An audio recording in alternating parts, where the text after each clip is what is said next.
அன்பிற்குரிய இஸ்லாமிய சகோதரர்களே, இந்த தௌஹீதுடைய கொள்கை என்பது வெறுமனே இன்றைக்கு நேற்று உருவாக்கப்பட்ட ஒரு கொள்கை சித்தாந்தம் அல்ல. முதல் மனிதர் ஆதம் அலைஹிஸ்ஸலாம் அவர்கள் படைக்கப்பட்ட அந்த நாளிலே ஆதம் அலைஹிஸ்ஸலாம் அவர்களுக்கு வழங்கப்பட்ட அறிவுரை என்ன தெரியுமா? அல்லாஹ் தனது திருமறை குர்ஆன்ல 20வது அத்தியாயம் 123வது வசனத்திலே கூறுகின்றான், காலஹ்பிதா மின்ஹா ஜமீஆ, நீங்கள் இருவரும் இங்கிருந்து இறங்கி விடுங்கள். சொர்க்கத்தில் இருந்து அல்லாஹ் ஆதம் அலைஹிஸ்ஸலாத்தை இறக்கும் பொழுது கூறுகின்றான், பஅலுக்கும் லிபஅலின் அதுவுன், உங்களில் ஒருவரை நீங்கள் பகைத்துக் கொள்வீர்கள். ஃபஇம்மா யஅதியன்னகும் மின்னி ஹுதா, ஆனால் என்னிடமிருந்து ஒரு நேர்வழி உங்களுக்கு வரும். ஃபமனித்தபஅ ஹுதாய ஃபலா யضில்லு வலா யஷ்கா, யார் அந்த நேர்வழியை பின்பற்றுவாரோ, அதை நடைமுறைப்படுத்துவாரோ, அதை கடைபிடிப்பாரோ, அவர் வழி தவறவும் மாட்டார், அவர் துர்பாக்கியசாலியும் ஆக மாட்டார் என்று அல்லாஹ் கூறுகின்றான். ஆதம் அலைஹிஸ்ஸலாம் அவர்களுக்கு வழங்கப்பட்ட அறிவுரை, எனக்கிட்ட இருந்து ஒரு நேர்வழி வரும், ஒரு கொள்கை வரும், ஒரு சித்தாந்தம் வரும், ஒரு வழிமுறை வரும், அதை தான் ஆதம் வழியாக இருக்கக்கூடிய நீங்களும் பின்பற்ற வேண்டும். அந்த சித்தாந்தம் என்ன தெரியுமா? இந்த தௌஹீதுடைய சித்தாந்தம் தான். அல்லாஹ் தனது திருமறை குர்ஆன்ல 21வது அத்தியாயம் 25வது வசனத்திலே கூறுகின்றான், வமா அர்ஸல்னா மின் கப்லிக மிர் ரசூலின் இல்லா நூஹி இலைஹி அன்னஹு லா இலாஹ இல்லா அன ஃபஅபுதூன், என்னை தவிர வணக்கத்திற்குரியவன் வேறு இறைவன் கிடையாது. ஃபஅபுதூனி, என்னையே நீங்கள் வணங்குங்கள் என்று நாம் அனுப்பிய நபிமார்களுக்கு எல்லாம் நாங்கள் வஹியாக அறிவித்தோம் என்று அல்லாஹ் கூறுகின்றான்.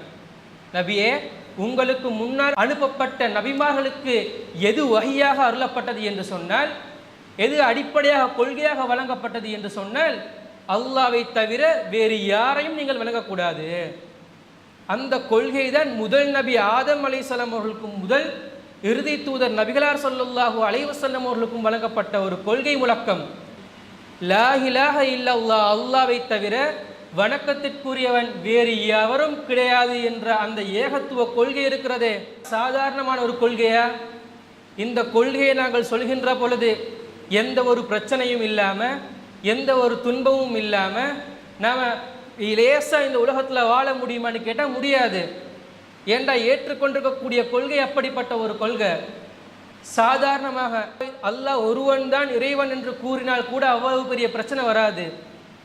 அல்லாஹ் ஒருவன் தான் இறைவன் என்று கூறிவிட்டு அதற்கு மாற்றமாக இருக்கக்கூடிய அனைத்து கொள்கைகளும் தவறு, தப்பு, குற்றம் என்று சொல்கிறது இஸ்லாமிய மார்க்கம். அப்படி பகிரங்கமாக எடுத்துரைக்கின்ற பொழுது நாங்கள் பிரச்சனைகளுக்கு முகம் கொடுப்போம், பல துன்பங்களுக்கு முகம் கொடுப்போம், சோதனைகளுக்கு முகம் கொடுப்போம். அந்த சோதனைகளின் போது நாங்கள் தியாகம் மேற்கொண்டால்தான், அதை சகித்து கொண்டால்தான் அந்த தௌஹீதுடைய கொள்கையிலே நாங்கள் நீடித்திருக்க முடியும். நாங்கள் தியாகம் செய்வதற்கு நம்முடைய மனம் முன்வரவில்லை என்று சொன்னால், மார்க்கத்தை நாம் மறந்து வாழ்ந்தோம் என்று சொன்னால், நம்மை விட்டும் இந்த தௌஹீதுடைய கொள்கை சென்றுவிடும் என்பதை நாம் கவனத்தில் வைத்துக் கொள்ள வேண்டும். அந்த கொள்கை முழக்கத்தை ஏற்றுக்கொண்டவர்களாகத்தான் நாங்கள் இந்த உலகத்திலே வாழ வேண்டும்.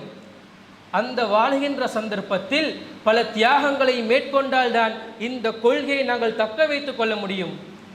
நபி நூஹ் அலைஹிஸ்ஸலாம் அவர்களுடைய அந்த வரலாற்றை கொஞ்சம் எடுத்து பாருங்கள் சகோதரர்களே. 950 வருடம் தன்னுடைய சமுதாயத்திலே வாழ்கிறார்கள், கிட்டத்தட்ட 1000 வருடம். 950 வருடம் மக்களுக்கு இந்த ஏகத்துவ பிரச்சாரத்தை மேற்கொள்கிறார்கள், சத்தியத்தை எடுத்து சொல்கிறார்கள். அந்த சமுதாயம் அவர்களுக்கு கொடுத்த வெகுமதி என்ன தெரியுமா? அல்லாஹ் தனது திருமறை குர்ஆனிலே சொல்லி காட்டுகிறான். நூஹ் அலைஹிஸ்ஸலாம் அவர்கள் இந்த ஏகத்துவ கொள்கையை அவர்களுக்கு எடுத்துரைக்கின்ற பொழுது, நீங்கள் இந்த பிரச்சாரத்தை, இந்த தௌஹீதுடைய பிரச்சாரத்தை கைவிடவில்லை என்று சொன்னால் கல்லால் எறிந்து கொல்லப்படுவீர்கள் என்று அந்த சமுதாயம் அவர்களை எச்சரிக்கை விடுக்கிறார்கள். தௌஹீதுடைய பிரச்சாரத்தை சொல்றீங்க, இந்த பிரச்சாரத்தை நீங்கள் கைவிற்றணும். அப்படி கைவிடல் என்று சொன்னால் நம்முடைய சமுதாயமே உங்களை கல்லால் எறிந்து கொலை செய்வோம் என்று எச்சரிக்கை விடுக்கிறார்கள். நபி நூஹ் அலைஹிஸ்ஸலாம் அவர்கள் அதற்கு பயந்தார்களா? கொள்கையை விட்டும் தடம் புரண்டு சென்றார்களா? அதை மக்களுக்கு கூறுவதற்கு தயக்கம் காட்டினார்களா? இன்னும் வீரியமாக அந்த கொள்கை முழக்கத்தை சொல்லக்கூடியவர்களாக இருந்தார்கள். அதன் விளைவு என்ன தெரியுமா? அவருடைய குடும்பத்தை சேர்ந்த மனைவி பிள்ளைகள் கூட அவர்களுடைய அந்த கொள்கையை ஏற்றுக்கொள்ளாதவர்களாக இருந்தார்கள்.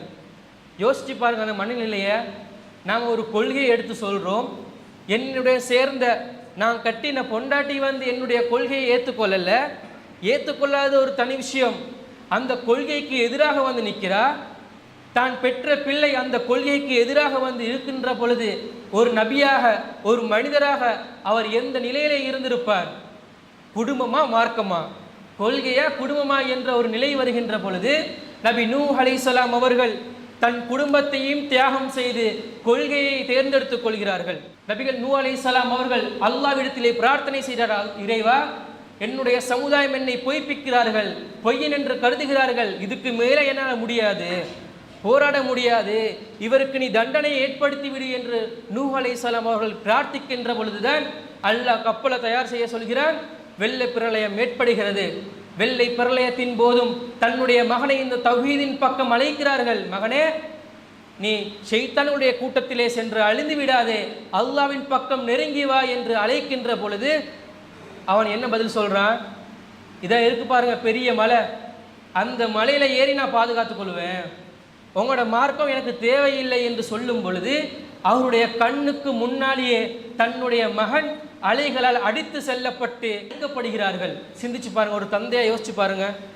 ஒரு தந்தையாக தன்னுடைய குழந்தை தன்னுடைய மகன் மார்க்கத்திற்காக இழப்பதை நாங்கள் ஏற்றுக்கொள்வோமா? அந்த அளவுக்கு நம்முடைய தியாக உணர்வு இருக்கிறதா? இன்றைக்கு சமுதாயத்தை நம்ம எடுத்து பார்த்தா மார்க்கத்தை மறந்து மார்க்கம் தேவையில்லை, இன்னும் நம்ம கொள்கை சகோதரர் வைக்கிறாங்க, நம்ம கொள்கையில் இருக்கிறோம் ஆனால் பள்ளியில் நம்ம டச் வேணாம், ஏன்னு சொன்னால் வீட்டில் பிரச்சனையாகும், பொண்டாட்டி என்ன சரி ஒன்று சொல்லுவாங்க, அது என்ன சரி ஒரு பிரச்சனையை உண்டாக்கி வைக்கும், நாம் வந்தோமா ஜும்மா தொழுந்தோமா போனோமான்னு இருக்கிறோம், எங்களுக்கும் இந்த கொள்கைக்கும் எந்த ஒரு சம்பந்தமும் இல்லாத மாதிரி நம்ம பாதுகாத்துக் கொள்கிறோம் என்று கூறக்கூடியதை காட்சியை நாங்கள் பார்க்கிறோமா இல்லையா?